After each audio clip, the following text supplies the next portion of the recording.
Assalamualaikum dear students. In the previous lectures we have already completed the chapter states of matter, and in this recorded lecture I am going to start a new chapter that is introducing elements. So as the name depicts that in this chapter we are going to discuss the different elements. In the previous chapter we have learned about the different states of matter, but in this chapter we are going to discuss about different elements. Why do elements how elements are useful and why do we use them, and their properties and the different structure of the elements. Basically the elements, all the elements are divided. There are 92 different types of elements. Okay, there are 92 different types of elements that are naturally found in our earth. Other than that, we use these elements to make different types of alloys.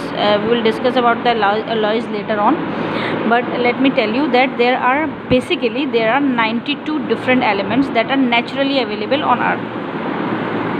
So scientists have made at least 25 other elements, and the thing is that each element has its own properties. They have their own types of particles, which is particularly unique.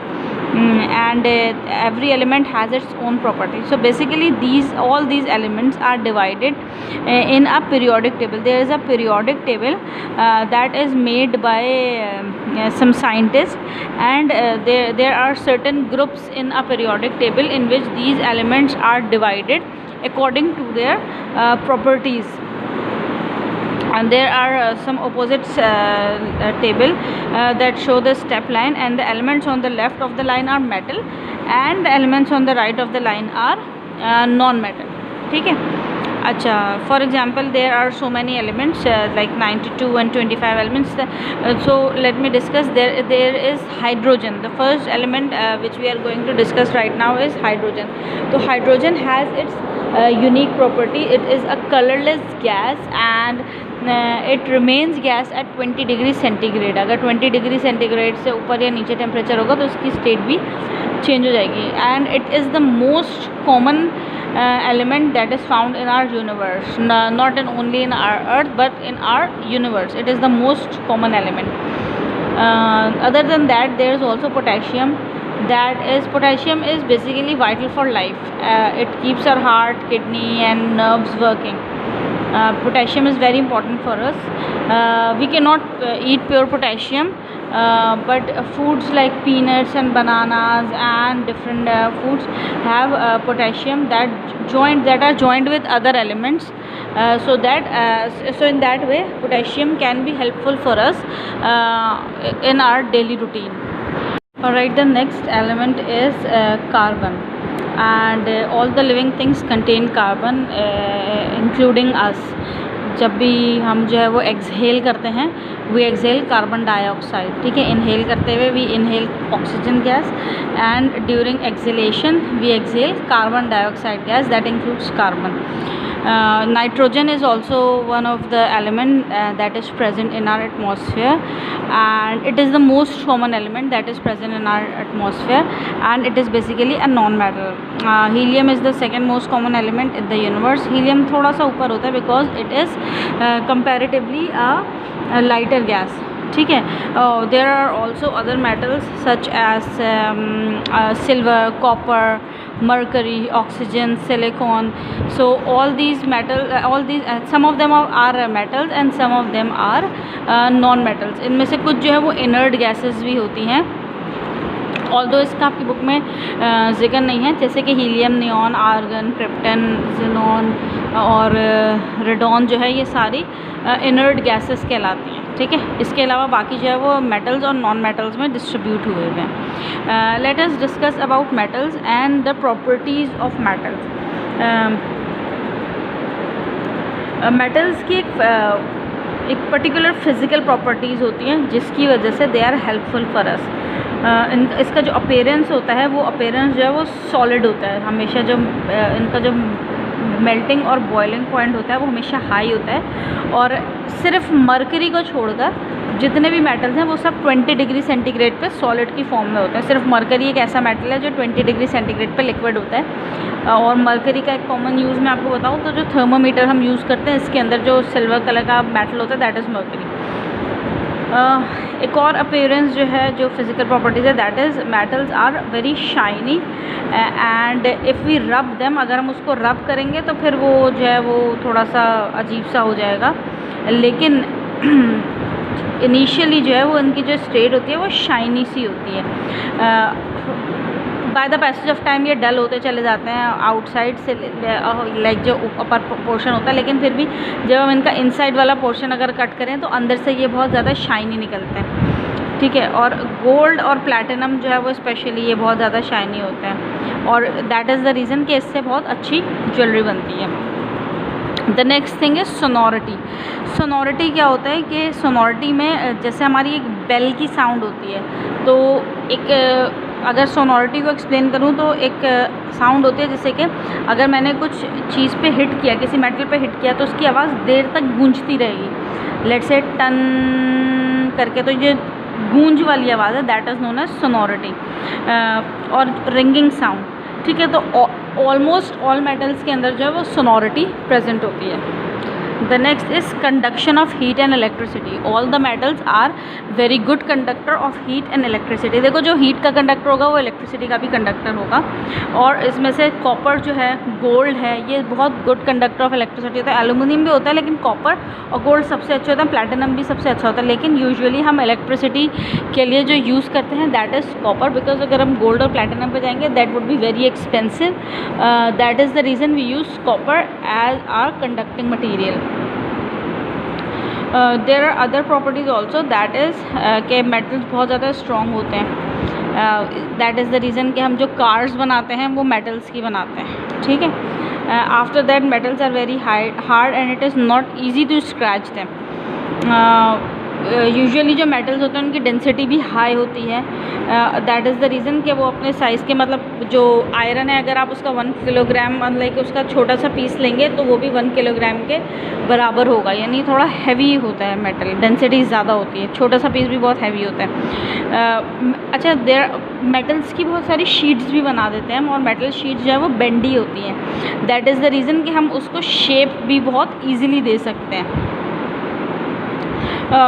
Beside that there are also other properties, that is metals are malleable, यानी कि इसको hammer भी कर सकते हैं और इसकी मतलब इसकी शेप चेंज कर सकते हैं हैमरिंग करके विदाउट क्रैकिंग के, इसमें क्रैक भी नहीं पड़ेगा और हम इसकी शेप को चेंज भी कर सकते हैं हैमरिंग के थ्रू। और the other one is ductile. Ductile क्या होता है कि इसको वायर्स भी बनाए जा सकते हैं, यानी इनको खींच कर इनसे वायर्स भी पुल आउट करके इनसे वायर्स भी बना लिए जाते हैं। अच्छा, यूजेस ऑफ मेटल्स, सबसे पहले तो हम गोल्ड का यूज़ पढ़ेंगे। गोल्ड हमें कहाँ पर यूज़ होता है? गोल्ड का सबसे जो कॉमन यूज़ है वो है ज्वेलरीज, जो हम ज्वेलरीज में यूज़ करते हैं। गोल्ड जो है वो शाइनी येलो मेटल होता है, मेलेबल होता है, डक्टाइल होता है, और हमारी जो कॉमन जो एयर होती है इसके अंदर जो है वो शाइनी भी रहता है, एयर और वाटर दोनों में। अच्छा, सिल्वर कंपैरेटिवली वो इतना शाइनी नहीं रहता, स्पेशली जो हमारा कराची वाला एनवायरनमेंट है इसमें जो सिल्वर है वो हमेशा मतलब बहुत जल्दी से उसकी शाइन चली जाती है, ब्लैक हो जाता है, लेकिन जो गोल्ड होता है वो हम इस एनवायरनमेंट में भी, ह्यूमिडिटी वाले एनवायरनमेंट में भी शाइनी रहता है। और दैट इज़ द रीज़न कि गोल्ड जो है वो ज्वेलरी के लिए और कॉइन्स बनाने के लिए बहुत ही अच्छा मटेरियल है, बहुत अच्छा एलिमेंट है। गोल्ड जो है वो इलेक्ट्रिकल कनेक्टर्स बनाने के लिए भी यूज़ होता है हमारी ऑडियो इक्विपमेंट्स में, और that is very good conductor of electricity and heat. Usually जो हम रैम्स यूज़ करते हैं हमारे कंप्यूटर्स के अंदर, इनके अंदर और मदरबोर्ड के अंदर भी गोल्ड का कुछ अमाउंट मौजूद होता है, सो दैट के जितनी ज़्यादा हमें डाटा की मूवमेंट तेज़ करवानी, क्योंकि डाटा जो है वो हमारा मूव कैसे होता है, जो सिग्नल्स हमारे मूव इलेक्ट्रिकल सिग्नल्स की फॉर्म में मूव होता है ना, जो मैसेजेस सेंड करता है कंप्यूटर, मदरबोर्ड या रैम एक दूसरे को सेंड करते हैं मैसेजेस, तो उसकी स्पीड तेज़ करने के लिए to achieve a particular speed हम अच्छे से अच्छा मेटल यूज़ करते हैं, और सबसे बेहतरीन मेटल जो कंडक्टर होता है इलेक्ट्रिसिटी का that is gold. After that it is iron. Iron जो है वो शाइनी ग्रे कलर का मेटल होता है, और आयरन जो है वो सबसे ज़्यादा यूज़ होता है, लाइक सबसे हमारे पीरियोडिक टेबल के अंदर इसको फेरस बोलते हैं। और ये शिप्स, कार, टूल्स सब बनाने में यूज़ होता है। और आयरन को अगर हम किसी और अमाउंट के साथ भी मिक्स करके, दूसरे एलिमेंट्स के साथ भी मिक्स करके यूज़ कर सकते हैं। स्ट्रॉन्ग होता है, मेलेबल होता है, और चीप भी बहुत ज़्यादा होता है as compare to other elements. After metals we will discuss about the properties of non metal elements. अगर अब नॉन मेटल एलिमेंट्स की बात करें तो इसमें ज़रा गैसेस ज़्यादा आती हैं, जैसे कि हमारी बॉडी है, अब हमारी बॉडी ही नॉन मेटल से कंपोज हुई है। जैसे फॉर एग्जांपल कि हमारी बॉडी के अंदर जो है वो बहुत ज़्यादा हिस्सा ऑक्सीजन का होता है, कुछ पार्ट जो है वो कार्बन का होता है। There is also hydrogen present in our body, nitrogen भी हमारी बॉडी के अंदर होती है। और बहुत as compare to other gas बहुत मिनिमम अमाउंट जो है वो नॉन मेटल्स में फॉस्फोरस का भी होता है, और कुछ अमाउंट हमारे अंदर मेटल्स का भी मौजूद होता है। ठीक है, जिसमें कुछ देखें 20 के करीब जो एलिमेंट्स हैं वो मेटल नहीं है, लेकिन ये इंपॉर्टेंट है। यानी 20 के करीब जो एलिमेंट्स हैं हमारे पीरियोडिक टेबल में दैट आर नॉन मेटल्स। और hydrogen, oxygen, nitrogen, carbon, sulphur, ये सब कुछ जो है वो नॉन मेटल्स में आता है। अच्छा, जो प्रॉपर्टीज़ हैं, फिज़िकल प्रॉपर्टीज़ नॉन मेटल की, वो हैं बॉइलिंग। सबसे पहले तो बॉइलिंग और मेल्टिंग पॉइंट है कि इनका जो बॉइलिंग और मेल्टिंग पॉइंट होता है वो लो होता है, और ज़्यादातर जो मेटल्स होते हैं, नॉन मेटल्स होते हैं, वो 20 डिग्री सेंटीग्रेड पे गैसियस स्टेट में होते हैं। ठीक है, other than that solid non metals के बारे में अगर हम डिस्कस करें तो कुछ नॉन मेटल्स होते हैं जो सॉलिड स्टेट में होते हैं, जैसे कि सल्फ़र, फॉस्फोरस। ठीक है, ये सॉलिड स्टेट में होता है 20 डिग्री सेंटीग्रेड पे, लेकिन ये शाइनी भी नहीं होते, और दूसरी है कि ब्रिटल होते हैं, यानी बहुत इजीली से टूट जाते हैं। ठीक है, अगर आप इनको किसी भी चीज़ गिरेंगे भी ना, अगर थोड़ा सा आप उनको डिस्टेंस से गिरा दें, ऊपर 5-6 फीट ऊपर नीचे से हम इनको गिरा दें, तो they are very brittle, they easily break down. इनको बेंड नहीं कर सकते, जैसे मेटल्स को हम बेंड कर देते हैं, वैसे हम सॉलिड नॉन मेटल्स को बेंड नहीं कर सकते। इसको डक्टाइल नहीं होते, इनकी वायर्स वगैरह नहीं बन सकती, मेलेबल नहीं होते, इनको ऐसा नहीं कोई शेप नहीं दिया जा सकता। और मेटल्स यूजुअली इलेक्ट्रिसिटी, सबसे बड़ी प्रॉपर्टी है कि मेटल्स इलेक्ट्रिसिटी कंडक्ट ही नहीं करते। अच्छा, after that we have carbon की कुछ प्रॉपर्टीज़ होती हैं। कार्बन जो है वो बहुत ही स्पेशल नॉन मेटल है, और इसकी जो है वो कार्बन के हम सेवरल टाइप्स यूज़ करते हैं, एक टाइप में नहीं यूज़ होता। कार्बन की बहुत सारी टाइप्स हैं जो हम यूज़ करते हैं, और हर टाइप में कार्बन की डिफरेंट अरेंजमेंट है। ठीक है, जैसे कि फॉर एग्ज़ाम्पल के जैसे हम कार्बन की एक फॉर्म है डायमंड भी जो है ना वो कार्बन की ही फॉर्म में से एक फॉर्म है। इसी तरह ग्रेफाइट है, ग्रेफाइट भी जो है ना वो कार्बन की ही फॉर्म में से एक फॉर्म है।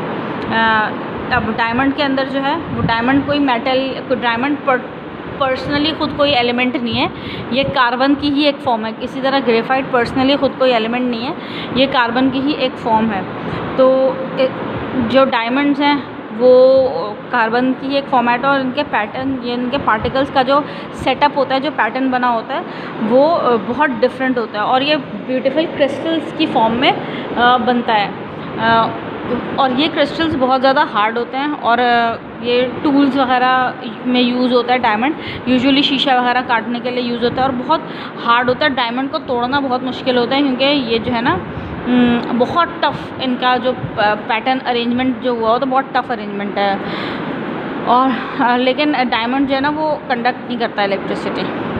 Beside that we have graphite भी जो है वो एक और फॉर्म है कार्बन की, और इसके अंदर जो है वो पार्टिकल्स लेयर में अरेंज हुए होते हैं। This make graphite soft like most other non metals. और इसके अलावा ग्रेफाइट जो है वो one way it is but graphite जो है वो गुड कंडक्टर ऑफ इलेक्ट्रिसिटी भी होता है। ग्रेफाइट के अंदर से इलेक्ट्रिसिटी इजीली पास हो जाती है। अब ये एक थोड़ी डिफरेंट सी प्रॉपर्टी, इनके नॉन मेटल है, लेकिन फिर भी इसमें से इलेक्ट्रिसिटी पास हो जाती है।